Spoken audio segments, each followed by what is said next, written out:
Boa noite, amigos. Estamos abrindo mais uma palestra online da União Fraterna, casa espírita localizada em Botafogo, no Rio de Janeiro. E estamos aqui para mais uma reunião pública. Eu me chamo Carlos Assis, sou coordenador do curso de mediunidade da casa, sou palestrante espírita, sou terapeuta das emoções. E hoje nós vamos fazer o nosso debate-palestra ou palestra-debate com a nossa querida Carolina Lage, que é uma grande palestrante espírita, que vem abrilhantando com a sua palavra lúcida várias casas espíritas, né? O nosso movimento espírita.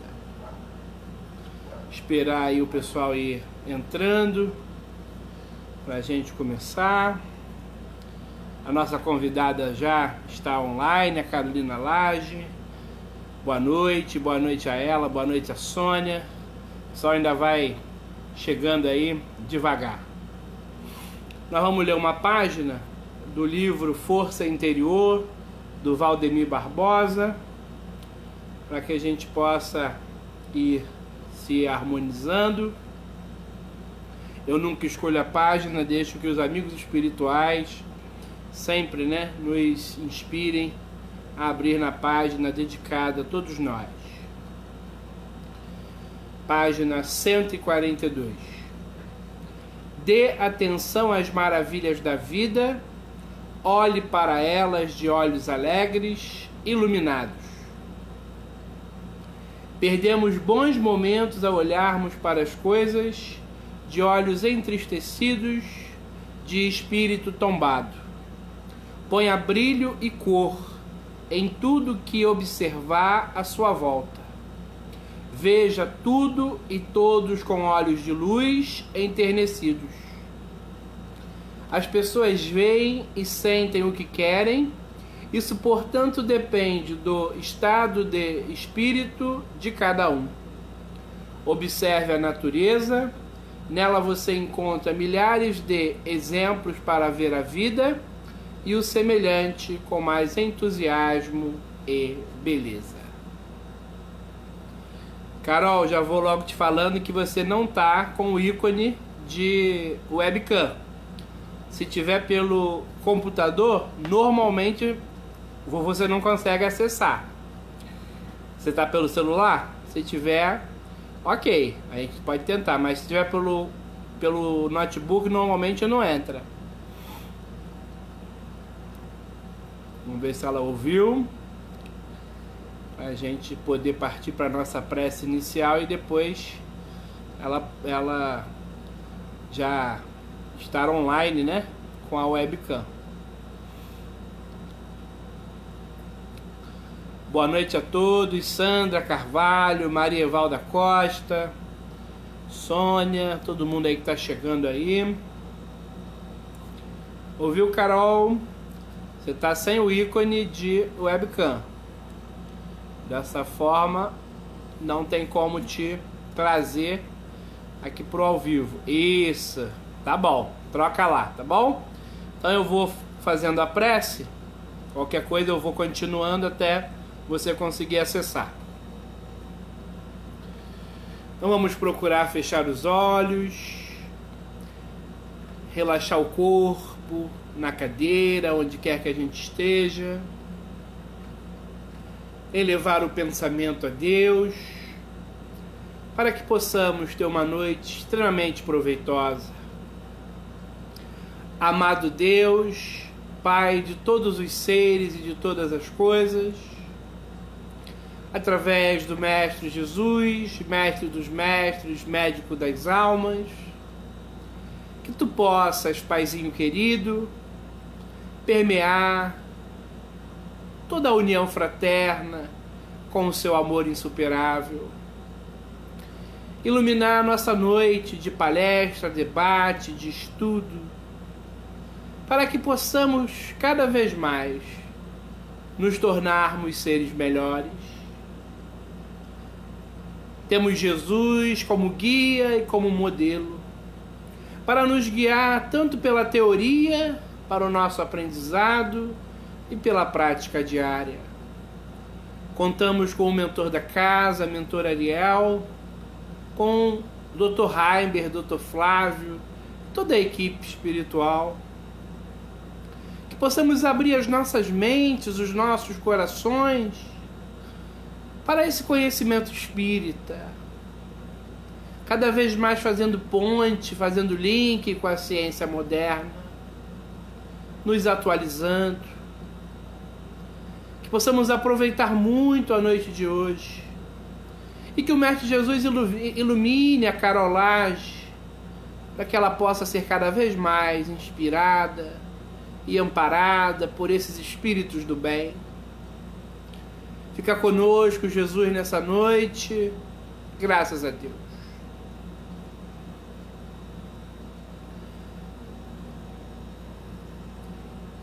Boa noite, Daniela. Um grande abraço, Maria Evalda. Argemiro, boa noite. Luiz, Fernando. Grandes amigos aí chegando do nosso movimento espírita. Isso é muito bom. Então, já vou chamar aqui a nossa querida Carol Lage, que é a nossa convidada da noite de hoje, palestrante espírita, coordenadora do IEBM de Niterói, uma grande casa espírita de muito potencial. Vou chamar para que ela possa começar a sua palestra aqui com a gente, debate. Ainda não, ela saiu de... vamos ver agora, acho que ela voltou. Vamos lá.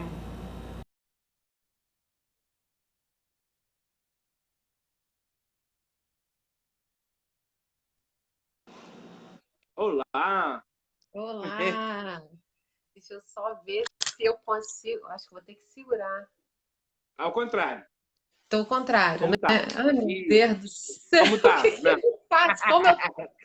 Como eu tava? Isso! Pronto. Maravilha! Então, estamos com a nossa querida Carol Lage, do IEBM. Vou deixar para ela dar aí as suas primeiras palavras e aí a gente vai começar a nossa palestra debate. Boa noite, Carol. Boa noite a todos. Muito obrigada, Carlos, pelo convite, para a gente estar aqui conversando. Né? A gente gosta tanto de debater, né? A gente gosta tanto de papear. Então, quando a gente tem essa oportunidade de papear sendo útil, fica melhor ainda, né? Então, quando a gente está junto, conversando, estudando doutrina, conversando sobre a vida, vendo aquilo que realmente faz com que a gente aprenda, cresça e nos questione para nos melhorar, eu acho que é sempre... São os papos bons que eu gosto de ter no meu dia a dia. Isso aí, é muito bom, né? Ó, nosso tema de hoje faz parte de uma obra, o médium é o nosso querido Divaldo Pereira Franco, e o espírito, essa grande psicoterapeuta espiritual, Joana de Ângeles. O livro é esse aqui, ó, gente. Vida, Desafios e Soluções. Ó, eu tenho outra capa, hein? Ó, a capa dela é mais nova. Tem várias capas. Isso. Carol, a Joana de Ângeles, ela tem, assim, acho que um grande prazer, né, que ela mostra, de estar falando sobre a vida, né? E, certa feita, eu ouvi uma frase de um pensador anônimo, que diz assim, ó, a vida é o maior presente que Deus pôde nos dar. Essa obra, a Joana vem valorizando, né, cada vez mais a vida. Para você, como palestrante espírita, a vida mesmo é o maior presente que Deus pôde nos dar? O que você pensa disso? Com certeza. Acho que é a coisa mais acertada. O interessante é a gente começar a pensar no que é a vida, né? Porque geralmente a gente tem a ideia de que a vida é um problema ou de que acha que ela não pode ser um presente para a gente quando a gente não tem entendimento da nossa vida e da grandiosidade que é isso. Porque quando a gente tem um entendimento espiritual, né, e nos assumimos espíritos imortais, a vida ela não tem a finitude de uma encarnação. Então, ela tem uma história muito maior a ser contada. E percebendo as nuances que nos ligam espiritualmente, a gente percebe que uma vida ela nunca pode ser contada sozinha. Então, ela vem, a gente vai esbarrando com outras histórias, essas histórias nos completam, essas histórias nos abrem novas possibilidades, novos caminhos, né? Entendendo essas histórias como outras vidas, como outros seres espirituais que dividem, né? Esse grande mapa que a gente tem aí a seguir. E tendo esse entendimento de que a gente faz parte de um todo, de um passado e um futuro, esse presente, esse agora, esse momento que a gente está, ele passa a ter uma, vamos dizer assim, um porquê muito maior. Porque no hoje que a gente experimenta os reflexos do passado e que a gente constrói o nosso futuro. Então, esse entender a vida como presente é entender que a cada instante nós estamos ajustando coisas que estavam falhando no passado, aprendendo coisas que a gente deixou de aprender e construindo um novo futuro, construindo novas oportunidades, novos caminhos, novos relacionamentos, construindo virtudes em nós. Então, perceber o agora é realmente descobrir o nosso grande objetivo espiritual. Porque se a gente fica preso ao passado, só se angustia. Se a gente fica tentando viver o futuro, só morre de ansiedade. Então é aqui, é no agora. Isso. Na questão 132, livro dos Espíritos, Kardec ele faz uma pergunta que, pelo jeito, eu acho que ele confundiu uma palavra. Ele perguntou assim: qual é o grande objetivo da encarnação? Para mim, ele queria perguntar algo a mais ainda. Qual é o grande objetivo da vida? E os benfeitores responderam, né? Várias coisas, mas assim, tem algo ali principal: o progresso.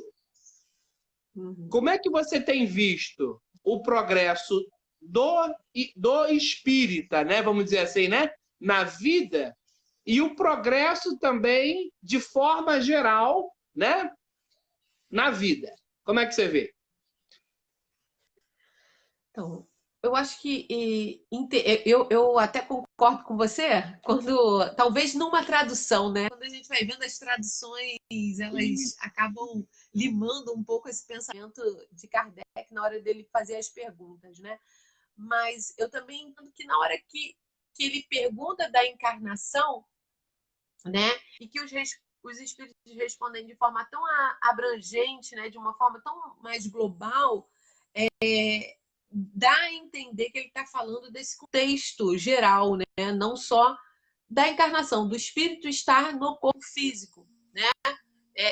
Uma vez, né? A encarnação diz respeito a isso. Entender o progresso, para mim, Carolina, eu vejo que a gente ainda não compreende o progresso. A gente compreende avanços, a gente compreende a necessidade de mudança, de construção de ferramentas, de alinhar o pensamento com objetivos diferentes, objetivos nobres, mas esse progresso, enquanto algo que se multiplica, algo que vem do íntimo e transborda, eu acho que a gente ainda não entende isso, né? Olhando o mundo material, o progresso material que a gente tem, vou pegar um exemplo de hoje, que foi aquela explosão que teve lá no Porto em Beirute, né? a gente vê que o progresso material ele faz com que a gente consiga fazer coisas enormes, né? Catastróficas, né? Como foi o que aconteceu lá. E o que ocasionou aquilo que a gente ainda não sabe o que foi, né? O material, estão chegando a algumas conclusões agora, no início da noite, mas a gente ainda não tem afirmado o que é. Mas a gente percebe que ali foi uma construção humana. E a ideia de transportar aquele material num navio era algo que não demonstrava aquele risco. E a gente verificou o risco. E é tão interessante, se alguém não viu a filmagem, é uma filmagem aterradora, porque a explosão ela vai numa onda e ela atinge, né? Eu estava vendo no portal de notícias, atingiu 10 quilômetros de raio, né? Então, o diâmetro 20 quilômetros, né? Então, a circunferência assim, de 10 quilômetros de raio, aonde atingiu aquilo. E essa explosão, que foi algo material, mostra para a gente como que é um reflexo, né? Como que esse reflexo atinge as almas. E aí, então, as almas, as pessoas, as construções, as casas e tudo mais, né? Pensar num progresso, para mim, Carolina, deveria ser quando a gente conseguisse promover mudanças e descobertas e transformações íntimas que tivessem esse mesmo poder e que a gente conseguisse atingir pessoas ao nosso redor e promover mudança. Eu acho que, e aí você falou justamente o que eu acho desse progresso nos espíritas, para os espíritas, e aí eu vou até ampliar para o movimento, né, dos espíritas. Eu acho que a gente ainda caminha passos lentos. E realmente fazer essa onda, né, de transformação, a gente ainda é muito tímido, né? E aí eu vejo que quando a gente vai lá em Kardec, vai na Revista Espírita e vê os apontamentos e como que ele, né, se dedicava e em tão pouco tempo realmente progrediu o espiritismo, né? Da aplicação do Livro dos Espíritos até a publicação do Evangelho segundo o Espiritismo, que vão 3, 4 anos, a gente vê assim, como foi uma transformação, tinha centro, né, grupos espíritas, de estudiosos espíritas pelo mundo todo, e ele se comunicava com todo mundo. E a gente ainda fica muito, né? Não, mas eu ainda sou imperfeito, eu tenho desencarnações para mudar, né? E a gente fica deixando esse progresso quase acontecer por força, por obra da natureza, deixando o nosso esforço totalmente de lado. Espero ter respondido, se eu não fugi muito. Na obra Ser Consciente, a Joana ainda usa a palavra mais negativa de que nós conhecemos, que é a palavra problema. Na obra Vida, Desafios e Soluções, ela troca a palavra problemas por desafios. Será que nós ainda temos problemas ou não? Acho que tem problema quem quer, né? Ela deu a dica aí que a gente pode mudar esse nome. E mudando o nome, todo o nosso pensamento muda, né? Então, eu costumo usar, eu nem uso desafio, eu uso oportunidade. E quando surge qualquer problema, do mais simples, né? Eu falo assim, peraí, empaquei aqui, não está dando certo. Então, isso aqui é aquele negócio que todo mundo chama de problema. Então, peraí, o que eu posso aprender com isso? Vamos pegando a palavra de Joana, né? O desafio. Como é que eu estou sendo desafiada? O que vai mexer dentro de mim? E enquanto oportunidade, para que caminho posso ir? Que alternativa que eu posso fazer para poder construir isso? Nessa época de pandemia, a gente vê, né? Todo mundo se virou. Então, a gente tinha uma rotina, a gente tinha um hábito, a gente tinha um jeito de fazer as coisas. E a gente teve que aprender a fazer tudo de uma nova forma, né? E aí, estamos... como é que eu vou falar assim? isso é um problema, por exemplo, no nosso aqui, se reunindo e conversando via internet, via aplicativo. Isso é um problema? Não, foi uma oportunidade maravilhosa. Uma oportunidade que fez a gente aprender a mexer nas coisas, fez a gente criar uma nova linguagem, criar uma nova maneira de passar os ensinamentos. E aí eu fico falando, eu falo assim, gente, o que a gente vai fazer com essa oportunidade? Quando voltar a nossa casa espírita abrir, a gente vai fazer tudo da mesma forma que fazia? Porque agora a gente aprendeu um novo jeito, todo mundo aprendeu. Eu até tenho brincado, né? Que antes a gente mandava desligar, se entrava no salão da casa espírita, desliga o celular. E agora que desliga o celular? Então a gente está tendo aí uma nova relação com esse celular. Por exemplo, eu não queria ele hoje, queria o notebook, mas não podia. O celular virou o meu melhor benfeitor.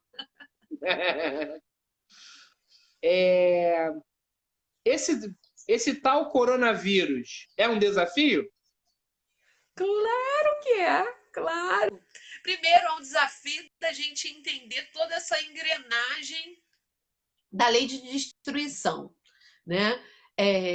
Porque a gente fica muito acomodado, nós, enquanto sociedade, estávamos muito acomodados, sabíamos que tínhamos que promover mudanças, né? Na maneira como a gente nos relacionava com o outro, na maneira como a gente se relacionava com o mundo, mas deixava sempre para depois. E Deus, ele tem um conhecimento desse relógio astral muito maior do que a gente. Então, ele sabia que não dava para postergar mais. Então, eu vejo que o coronavírus veio para realinhar a gente e fazer com que a gente pensasse sobre uma série de coisas. Por exemplo, o mais simples de todos é a relação que a gente está tendo com higiene, com limpeza, para falar materialmente algo relacionado à nossa saúde. E agora a gente está vendo assim, quando vai no mercado e volta, e aí a gente pensa, por onde passou isso? Quem pegou? Não, e limpa todo e faz todo esse movimento, né, de limpeza e organização. E antes a gente se sentia os tais, não é? Ouvia qualquer filme da Idade Média e falava assim, como são sujos, olha como é que vivia todo mundo sujeira, como se a gente estivesse vivendo na higiene total. E eu vejo que não foi só, são ganhos relacionados a medo. Porque, de princípio, aposto que na casa de todo mundo, a gente começou a ter medo de tudo. E eu falava assim, tomara que eu, quando eu sair na rua, eu não tenha medo das pessoas, né? Eu não tenha medo de olhar e falar assim, esse está com coronavírus, esse está com coronavírus. Continuar com o meu coração aberto ao outro. Mas eu vejo assim que o nosso aprendizado, ele deixou de ser, ou tem que deixar de ser, se alguém continua no medo, ele tem que deixar de ser pautado no medo e ele tem que ser pautado nesse conhecimento, nesse ganho que a gente está tendo. Vou trazer para outras questões. Por exemplo, eu, como sou mãe, tenho 2 filhos, 24 horas com eles em casa, nessa convivência diária, que as famílias elas passaram a ter esse ganho em convivência, em cuidado, em zelo, em primar mais para os sentimentos do que para grandes materiais. Vou falar pelas comemorações de aniversário, né? Eram aquelas festas todas decoradas, e lencinhas e brincadeiras, e agora está o quê? Videochamada, todo mundo o carinho que tem, o carinho ali ouvindo a voz, de estar cantando o parabéns, de estar participando, mesmo sem comer o bolo, que eu acho que essa é a parte triste, as reuniões virtuais de aniversário e não comer o bolo. Mas a gente passou a ter um olhar e um foco em relações com mais cuidado.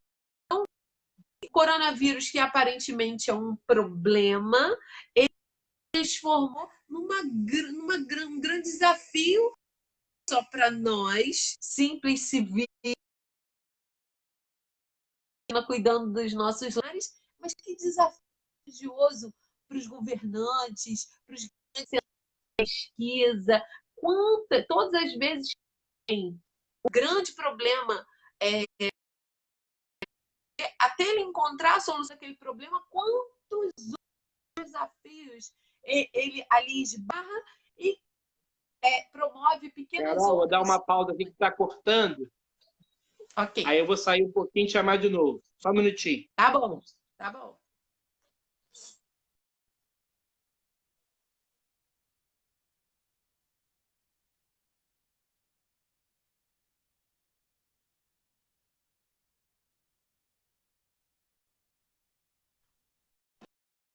Voltamos. Voltamos. O cientista, lembra? Então, eu vejo assim que os cientistas, até eles descobrirem a vacina, o tratamento correto, específico, e a vacina para quantos rede de relacionamento entre eles está se criando, base de colaboração entre laboratórios, entre estudiosos de todas as ordens. A gente vê que não só aqueles ligados à saúde, mas todas as áreas elas cresceram, né? A educação teve que se reinventar, não, ainda não tanto, né? Eu tenho graves críticas sobre esse processo de educação em casa, através do EAD, que apenas transferiu o quadro negro para a tela. E o ganho do tecnológico a gente não teve. Mas eu acho que isso é um processo, a gente tem esse processo de adaptação e que a gente só tem a ganhar, primeiro, de perder o medo de usar o ensino à distância. E tantas outras áreas que só estão aprendendo e descobrindo. Outro dia, uma empresa grande, não vou lembrar o nome da empresa, que falou que quando a pandemia acabar, 20 mil funcionários não vão voltar a trabalhar nos escritórios, vão continuar em home office. Então, a gente vê que tudo aquilo que antes a gente pensava lá em 2019 para o futuro, em 2030, não. O coronavírus fez tudo acelerar, fez tudo acontecer imediatamente. Então, não tem. Quando a gente olha ele como um problema, quando a gente ainda encara a morte como um problema, quando a gente ainda tem medo da morte e quando a gente ainda tem aquela dúvida dentro de nós que a vida não é essa continuidade. Quando a gente tem essa certeza, pronto. Ok. A Joana fala sobre as soluções, né? Então a gente vê espíritas bem resolvidos, né? Mas vemos espíritas, né? Será que é tão complicado criar soluções? A gente é que é complicado. Porque as soluções, elas são simples, elas são bem mais fáceis de serem criadas. A gente que ainda orgulho, a nossa vaidade, o nosso egoísmo, já falarem mais alto. Se for ver, por mais que o outro não nos agrade, ele sempre tem algo a contribuir. Né? São todas as fábulas de Jesus, as lendas, né, indígenas, todos os mitos gregos, a gente vai ver que mesmo aquele ser mais renegado pela sociedade, né, pelos reinos,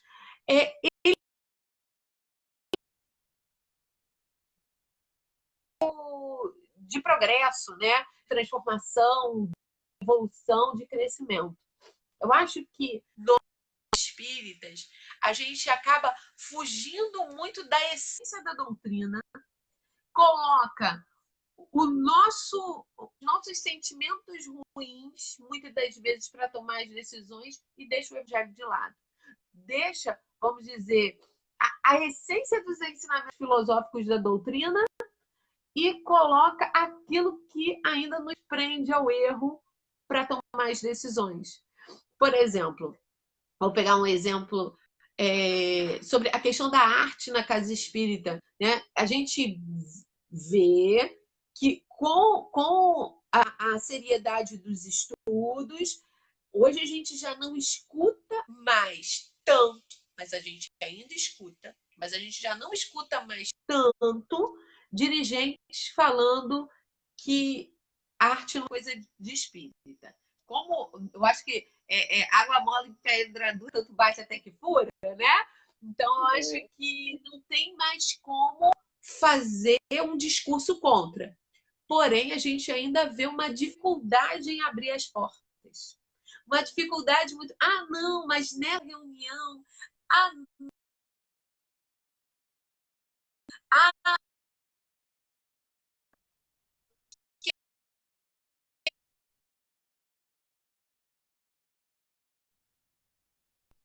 voltei, porque apareceu aqui um tentando conectar, tá bom? Vou sair aqui e volto. Peraí, um minutinho. Tá.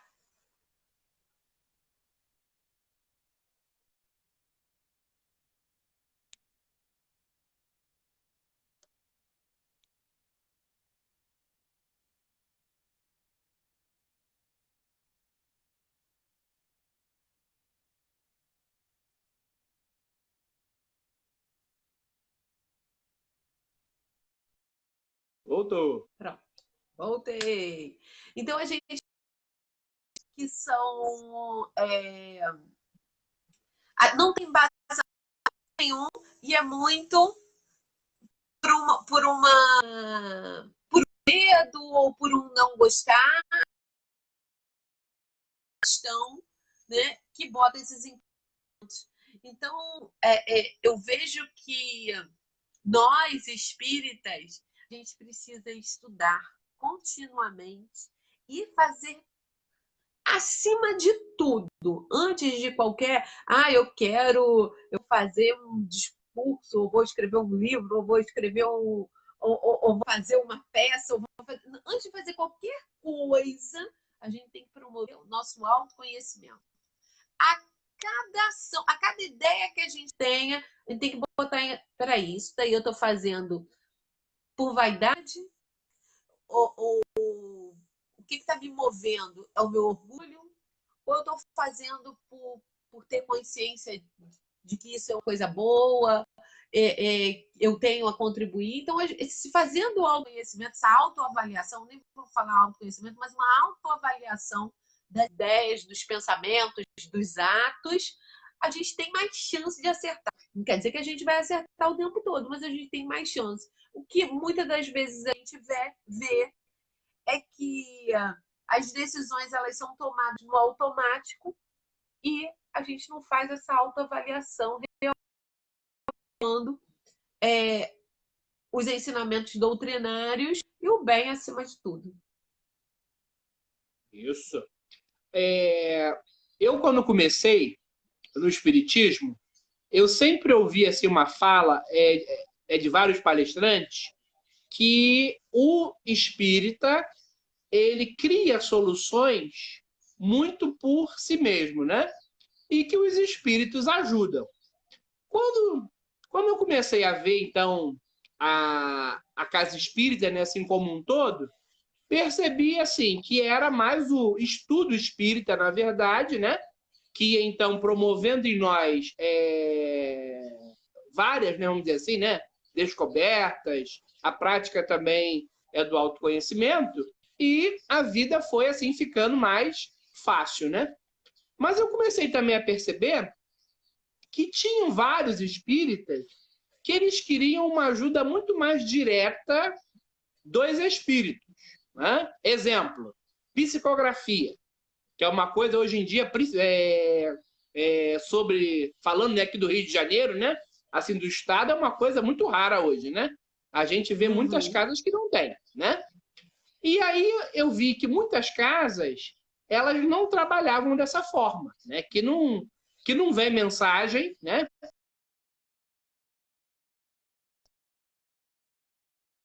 para estar, então, esclarecendo sobre as nossas dores. E aí, quando eu fui, então, né, promovendo mesmo, né, o estudo espírita, né, fiz tudo sistematizado, as obras básicas, né? Quando eu virei palestrante, aí eu comecei a questionar a grandes espíritas. Por que na casa espírita a gente não pode conversar com algum espírito que tenha um nível maior do que o meu, para que ele possa me ajudar? O que eu ouvi de vários espíritas é o seguinte: não, isso não é proibido, mas não é também uma prática espírita direta, né? E aí eu vi que algumas casas, nas suas reuniões mediúnicas, desobsessão, por ter alguns médios ostensivos, se faz até consulta sobre alguns casos. Tem muito espírita que acha positivo, tem outros que não, né? E falando, né, com eles falaram, na casa espírita de que eu dirijo, nós temos isso. Aí eu fui lá para várias casas espíritas, né? A maioria não tem, né? No Centro Espírita Leon Denis, que é um centro, né, muito conhecido, tem tipo lá assim, é um correio fraterno. Você faz a sua pergunta, né? E essa pergunta vai lá para a reunião mediúnica, algum mentor da casa, algum guia da casa responde por psicografia. Ajuda muita gente, mas, ao mesmo tempo, por um outro lado, cria uma certa dependência, né? Então, como é que você vê? Como é que a gente soluciona, na visão espírita, os nossos desafios? E se a gente pode ter acesso aos espíritos dessa forma, ou se isso não é a prática espírita, como é que você vê isso? Carolina, eu nunca desenvolvi mediunidade, eu nunca estudei mediunidade, e isso foi uma opção minha do caminho que eu estou dando dentro do mundo espírita. Já fui convidada algumas vezes, mas eu, Carolina, tive a curiosidade, vamos dizer assim, de descobrir a minha idade. Porque todo mundo é médium, então se eu for lá e se eu estudar e se eu ter idade, vai acontecer. Então eu vou falar como aquela pessoa que fica sentada na e que tem essa mesma visão que você me trouxe, em que dentro da casa espírita a gente não vê o fenômeno mediúnico, a gente não vê. Por exemplo, na casa que eu hoje, né, sou dirigente e que frequento e que amo, por sinal, não tem. A mediunidade é algo restrito a um grupo. E a gente não tem, mesmo eu sendo diretora da casa, eu nunca vi uma psicografia da casa. Aí, então, agora é a Carolina que vai falar. Tira o nome do meu centro, tira o cargo que eu tenho, e é a Carolina que vai falar. Eu acho que nós, ao longo da nossa história, glamourizamos e empoderamos a mediunidade. Então, a partir desse momento em que a mediunidade ela trouxe um poder diferenciado àquele que é detentor, né, de uma mediunidade ostensiva, e isso é perceptível dentro do movimento espírita, eu vejo que isso faz com que eu consiga ter aquele perigo que Kardec nos tanto carrela e que a gente está caindo. A gente está tendo uma hierarquização mediúnica do movimento espírita. Então, aquele que é médium, ele passa a ter diferencial e ele passa a ser admirado de forma diferenciada. E aí, tendo uma mediunidade glamourizada, distante do povo, eu vou voltar lá para Lutero. Daqui a pouco a gente vai precisar ter uma reforma, né, dentro do espiritismo. Porque se a gente for nas obras essenciais, as obras básicas, a mediunidade ela não é glamourizada, né? A partir do estudo e o conhecimento dos fluidos, da energia, todo todo mundo conseguia lidar com o fenômeno mediúnico. Não quer dizer que todo mundo era médium, porque nem Kardec era médium psicógrafo, né? Nem psicofônico. A mediunidade dele, sim, corria por outras áreas. Mas eu vejo que hoje a gente tem um movimento espírita que constrói uma glamorização tão grande da mediunidade que eu já presenciei, por exemplo, durante o carnaval, eu participo do movimento de Comerge, e lá no carnaval, eu, sabe assim, fujo, eu fico na limpeza. Então, tava lá eu varrendo minha rampa lá no Remanso Fraterno, e de repente um bolo de gente lá, tinha uma menina sofrendo influência espiritual, e 10 pessoas em volta, tarefeiros espíritas que não sabiam lidar com o fenômeno. Que não sabiam o que fazer com aquela menina. E isso é uma coisa gravíssima, porque dentro do processo da adolescência, a eclosão mediúnica, ela acontece espontaneamente, não é desequilíbrio do adolescente. Tá fazendo coisa errada. Não, até Joana de Ângeles, ela trabalha isso muito claramente no livro Adolescência e Vida, que é algo espontâneo que acontece. E aí, aí eu tomo enquanto jovens. Eu tenho os tarefeiros, os adultos capazes de orientar, estão ali para orientar.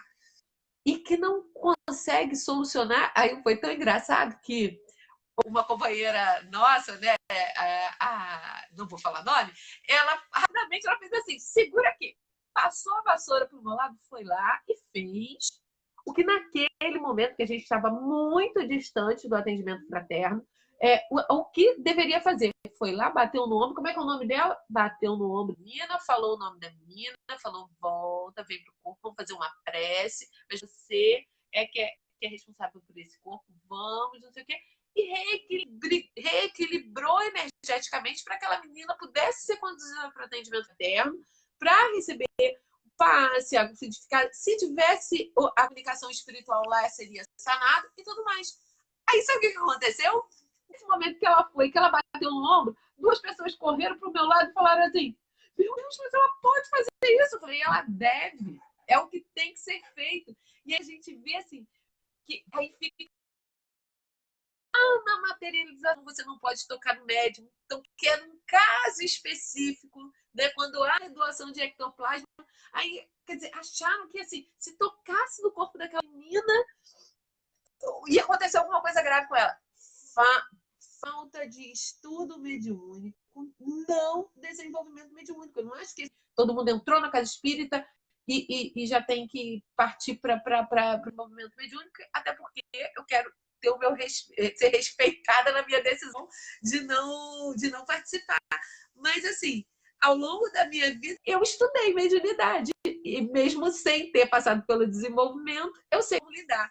E eu vejo que, volto a falar, que essa questão que hoje a gente vê de uma mediunidade tão restrita, eu tenho minhas dúvidas sobre o andamento disso e essa construção de ídolos. Entendi. A Joana fala sobre afetividade conflitiva.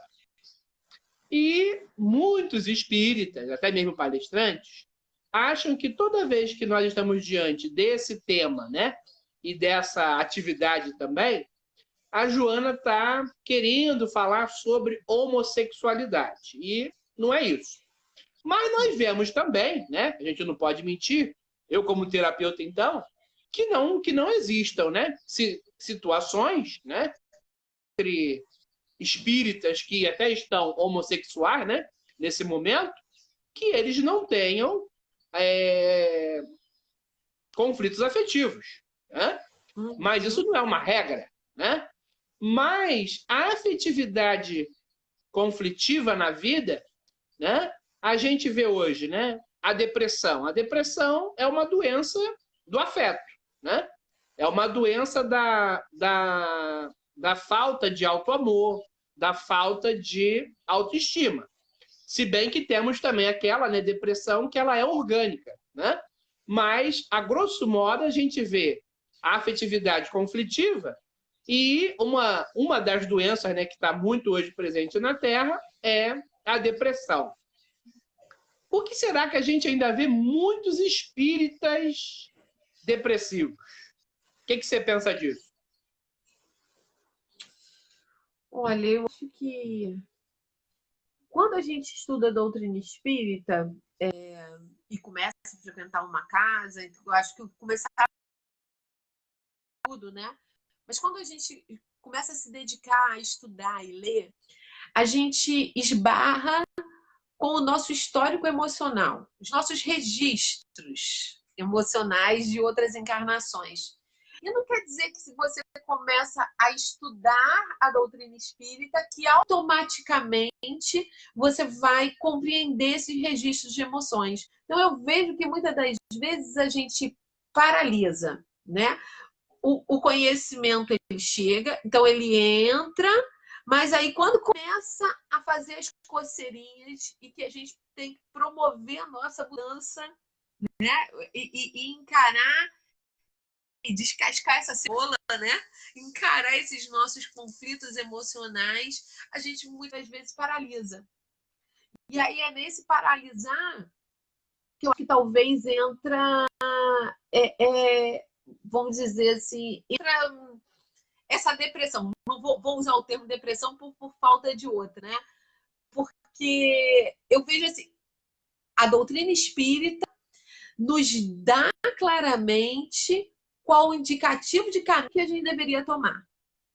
Mas não quer dizer que a gente sabe que é aquele caminho certo, que a gente está seguindo aquele caminho.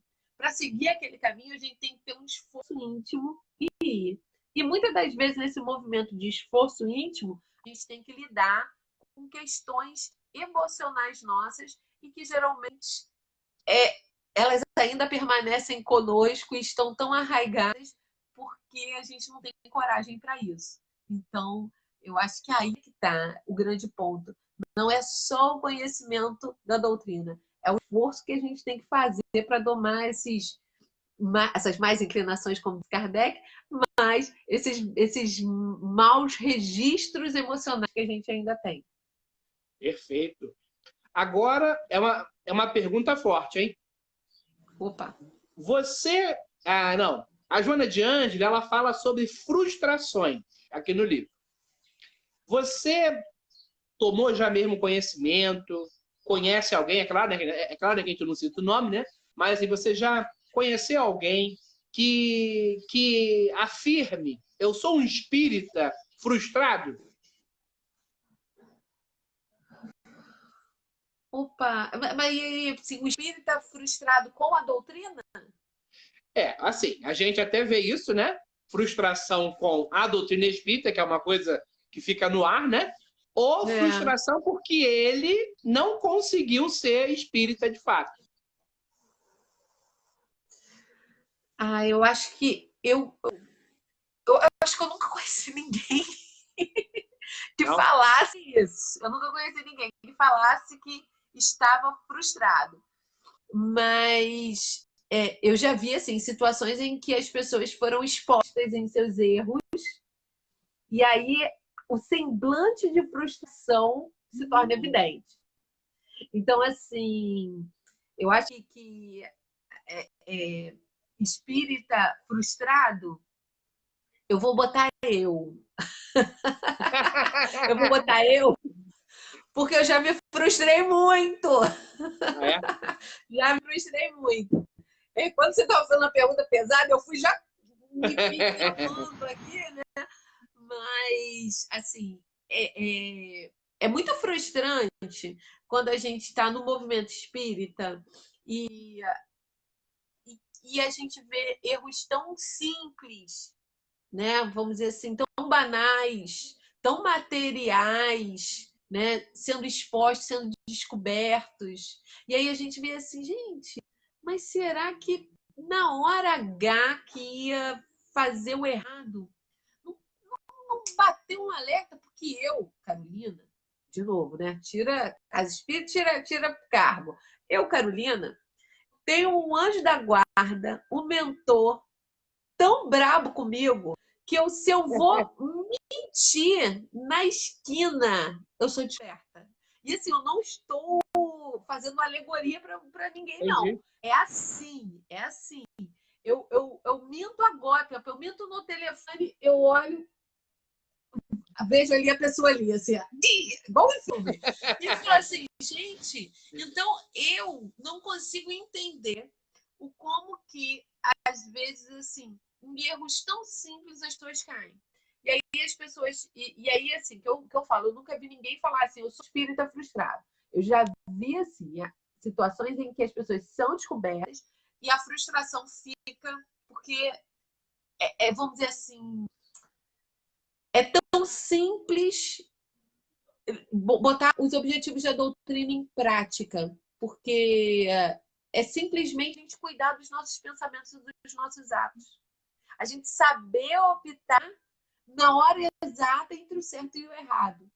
E aí, quando a gente opta pelo errado, a gente tem consciência que está optando pelo errado e consciência de que aquilo é errado. Porque é diferente de uma pessoa que não tem conhecimento da vida espiritual. O peso do crime é diferente do que a gente. Vamos dizer assim, vamos pegar um tema, vamos dizer assim, bem pesado, a questão do aborto. Né? Então, por exemplo, pessoas que não são espíritas e que fizeram aborto ou que fariam um aborto, eu sempre tiro o peso assim, peraí, calma, Carolina. Você tem um conhecimento, o outro não tem. O que o outro precisa é do acolhimento e do amor. Então, às vezes a gente vê assim que ser espírita faz com que a gente tenha uma chance de errar menos. Mas quando a gente erra, a gente vai errar com o peso diferenciado do ajuste, das cobranças. Eu estava vendo certa feita, eu nem vi o vídeo em si, mas eu vi o título, né, do Haroldo Dutra, e ele colocou assim o tema, né, assim, da palestra: Espíritas Fracassados. E aí eu fiz o link, que eu já falava disso há muitos anos, eu falo sobre espíritas frustrados, né? Uhum. E aí eu me lembrei que nenhum palestrante espírita fala sobre isso diretamente, né? E eu tive uma aluna, né? Uns usam esse termo aluna, né? Assim, era uma companheira aí que estava, né? Aí no curso espírita lá que eu dava aula, né? De uma casa espírita. E ela era aluna minha e do Roriz, né? Que é um grande espírita, né? Que é um grande palestrante. E ela sempre falava a mesma coisa pra gente. Que ela tinha ódio, ao termo, ódio de um grande espírita, né? Um espírita famoso. Porque ele tinha dito para ela que na casa espírita, né? Lá que ele dirigia, nem para faxineira ela servia. Então ela tinha um ódio dele, né? Mortal, né? Mas toda a aula do curso. Aí a gente falava com ela, fulana, tipo, trabalha isso, vamos então trabalhar esse ódio, né? E o Júlio também, né? Ele é terapeuta, eu também sou. A gente, né, te ajuda, vamos lá. E nada. Foram anos e anos assim, né? E, infelizmente, ela teve um final de vida trágico, né? Ela foi morta, né? Assassinada, voltando da Comerge, né? Ela foi morta. E porque ela tinha conflito com vários políticos também, imagina, né? Ela falava na lata, né? E né, a gente sabe, né? Até hoje em dia ela está se transformando do outro lado, já está há muito tempo, né? Do outro lado, né? Você vê que é um espírito, né? Ainda complicado. E até pouco tempo ela disse que ela não tinha conseguido tirar ainda aquele ódio dela, né? Porque a frase ficou marcada. Ela fala assim, Carlos, como é que esse espírito, que todo mundo diz que ele é grandioso, ele fala que eu não sirvo nem para ser faxineira. Ele também pegou pesado, né? Muito, muito.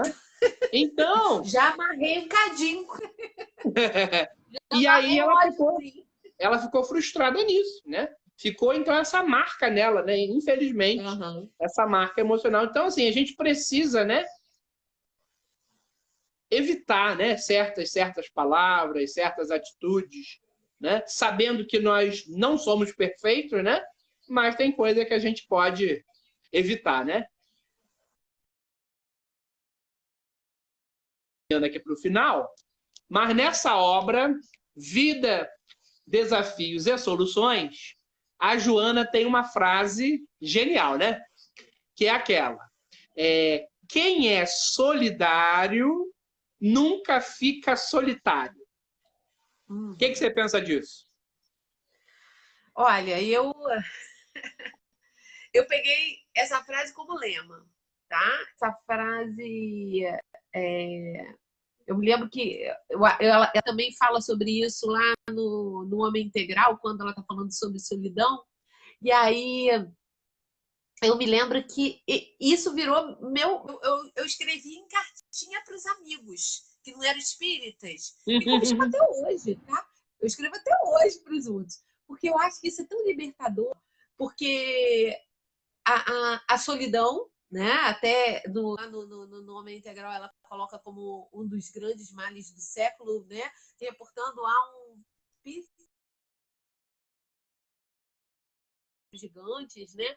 E Victor Frankl. aí, isso. E aí ela, no momento em que ela fala que quando você sai de você e você cria essa empatia pelo outro, e você é solidário à dor do outro, você reparte as alegrias com o outro, e você se projeta, você se transforma em ponte. Então, a solidariedade, ela é um grande elo. Eu sou formada em ciências sociais, né? Então, lá na academia, lá na universidade, eu descobri Durkheim, Emile Durkheim.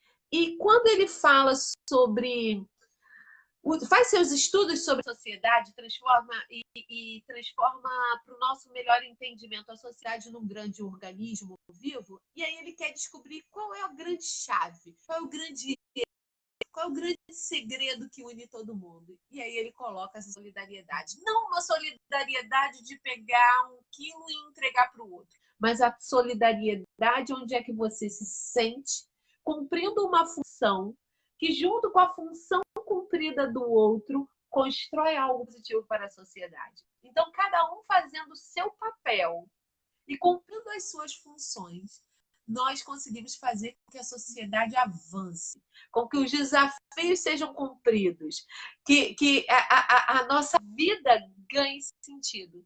É assim a gente lembrar de uma tribo, né? A tribo se reúne ali à noite em volta da fogueira, não tinha televisão nas tribos, né? Hoje em dia já tem em algumas, né? Mas aquela tribo se reunia ali em volta da fogueira e ali fazia as avaliações do dia, do cumprimento das tarefas, ali se educava os pequenos, ali se perpetuava a história daquele grupo, contando as lendas, né? E construindo os planos. Então eu vejo que naquele momento todas as funções estão reunidas. Quando a gente passa a enxergar a nossa vida como essa grande tribo, onde mais cedo ou mais tarde todos nós estaremos reunidos à frente de uma fogueira e vamos ter que avaliar nossos dias, nos preocupar com o outro, educar os mais novos, reverenciar os mais velhos, aí a gente passa a perceber esse sentido de solidariedade, que é realmente o amor vivido. Que é o amor vivido? É quando você cumpre o seu papel, cumpre a sua tarefa e conhece a tarefa do outro, o peso do outro, as nossas responsabilidades juntas e caminhamos. E isso não quer dizer que existe padrão, existe algo bonitinho. Não. O que existe, de verdade, é esse amor puro, que não é um amor romântico, né? Essa construção ideológica. É o amor puro, é o amor essência. A gente reconhece que é essa energia divina que nos une, que nos reúne e que faz com que as coisas aconteçam. Que maravilha! Ó, aqui tem a participação Argeniro Gouveia. Bem agradável e importante a palestra. A obra continua. Isso aí.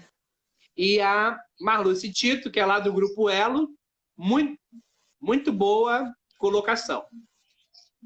E agora, no nosso finalzinho, nós temos... Você pode responder ou com uma palavra só, ou no máximo duas. Ok? Ok? Tá bom. Então, vamos lá. Espiritismo. Vida. Chico Xavier. Amor. Tô tentando em uma palavra, hein? Desobsessão. Yes. Mais de uma palavra, hein? Desobsessão, eu acho que é um processo de autoconhecimento. Joana de Ângeles. Ela é minha amiga. Íntima. Reforma íntima. Um processo árduo, mas muito gostoso de se fazer. Divaldo Pereira Franco. Médium. IEBM. Meu lar. Passe. Energia. Um grande livro para você.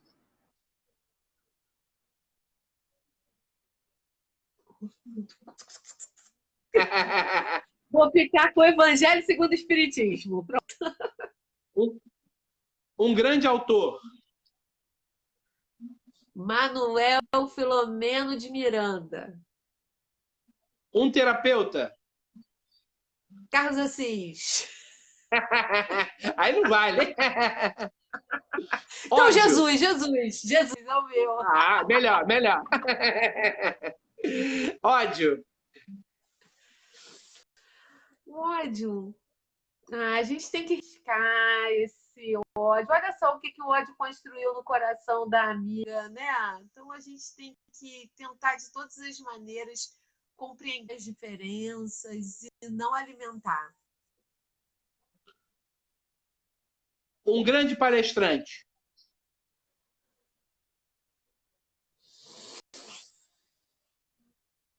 Um grande palestrante.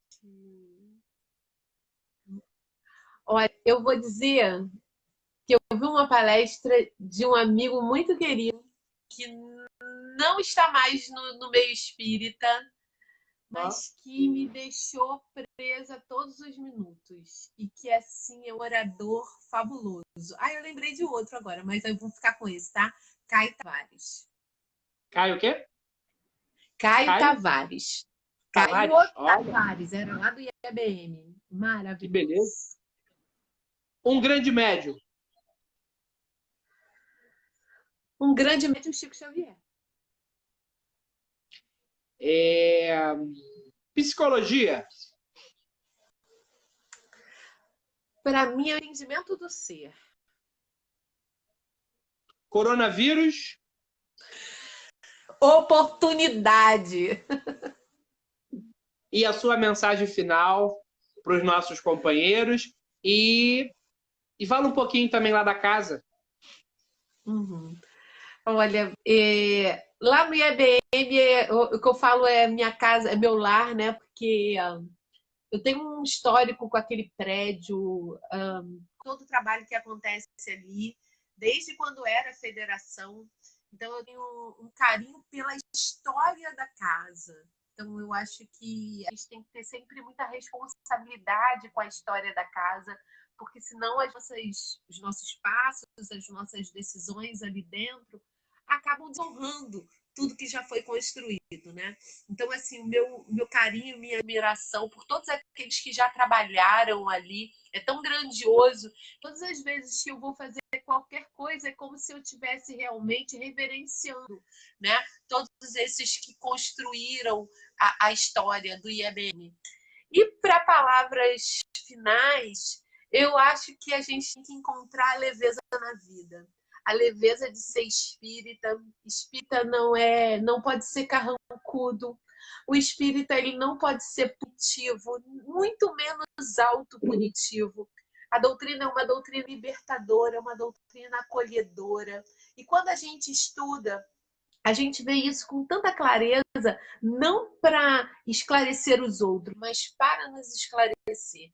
Então, eu acho que quando a gente tem essa oportunidade de entender e de viver os ensinamentos doutrinários, não de forma dogmática e impositiva, mas sim compreendendo que faz parte da nossa natureza. Não tem como a gente fugir. Não tem como a gente fugir da desencarnação, não tem como a gente fugir da reencarnação, não tem como a gente fugir sobre os nossos laços fluídicos, não tem como a gente fugir sobre toda essa construção divina que nos liga a tantos mundos, a tantos espíritos. Não tem como fugir da unidade, não tem como fugir, porque tudo faz parte da lei da natureza, faz parte da nossa essência. E quando a gente se reconhece nessa essência, não adianta, né, ter falas equivocadas, porque as falas vão vir, a gente vai ouvir, acolher o que for bom, e o que não for bom, a gente tem que usar sempre, que era isso lá na história da companheira, né? Eu acho que o que faltou ela fazer é fazer seguir o treinamento de Jesus. Que Jesus, antes de desencarnar, antes do suplício na cruz, ele foi um instrutor tão bom, que ele deu um passo a passo de como que os discípulos deviam trabalhar, né? E aí ele fala sair de 2 em 2, levar apenas um manto, né? Não levar comida, mas o que eu mais gosto é quando ele fala: se a casa não for digna da sua mensagem, né? Não for um ambiente hostil, vira, dá a volta, sacode a poeira do pé, busca outro rumo. Então, eu acho que na nossa vida a gente tem que fazer isso, às vezes, em várias situações. Não gostou? Mas você tem certeza de que não foi algo que você fez de ruim? Se foi algo que você fez de ruim, que o outro, né, vai lá e pede desculpa. Mas se você tem tranquilidade do que você está fazendo e o ambiente não está propício, pega a sandalinha, sacode a poeirinha e dá a volta e busca o caminho do amor, busca o caminho da paz, da tranquilidade, porque viver, né, é simples. Nós é que complicamos, nós é que criamos problemas, nós é que escolhemos caminhos equivocados. Eu acho que é isso que a minha amiga Joana, né, me ensinou ao longo desses anos de muita leitura dela. Eu costumo brincar, eu falo assim, gente, meu sonho de espírito é desencarnar e ter a chance de receber um bilhetinho e falar assim: olha, tá acontecendo uma palestra, Joana, ali, eu vou lá. Ah, Carlos, eu vou de tiete. Tá certo, Carol. Então, gente, essa foi a nossa querida Carol Lage, sempre muito lúcida, né? Também sempre muito carinhosa com essa mensagem espírita. E só nos resta, né, fazer a prece. E às vezes o espírita também acha, né, que para fazer prece que tem que fechar os olhos, relaxar o corpo. Hoje, a nossa prece, ela é apenas de quê? De gratidão, né? Que esse Pai que é nosso, né, que ele possa receber a nossa gratidão por esse encontro online espírita, fortificando os nossos laços espirituais, conhecendo mais a doutrina espírita e o que ela já traz consigo toda essa vibração do amor e só nos faz, né, seres melhores. Obrigado a todos que participaram aqui dessa noite. Essa nossa palestra é pela União Fraterna, Casa Espírita localizada em Botafogo. Tem vários companheiros de lá aqui sintonizados. E a Carol, né, com certeza, depois online aqui com a gente. E depois, né, que ela tem aí algum dia, algum espaço aí na agenda para conhecer a nossa casa pessoalmente e levar também a sua palavra. Muita paz a todos. Obrigado. Quinta-feira nós temos curso de mediunidade às 19h30. Grande abraço a todos, muita paz. Um beijo. Tchau. Beijo.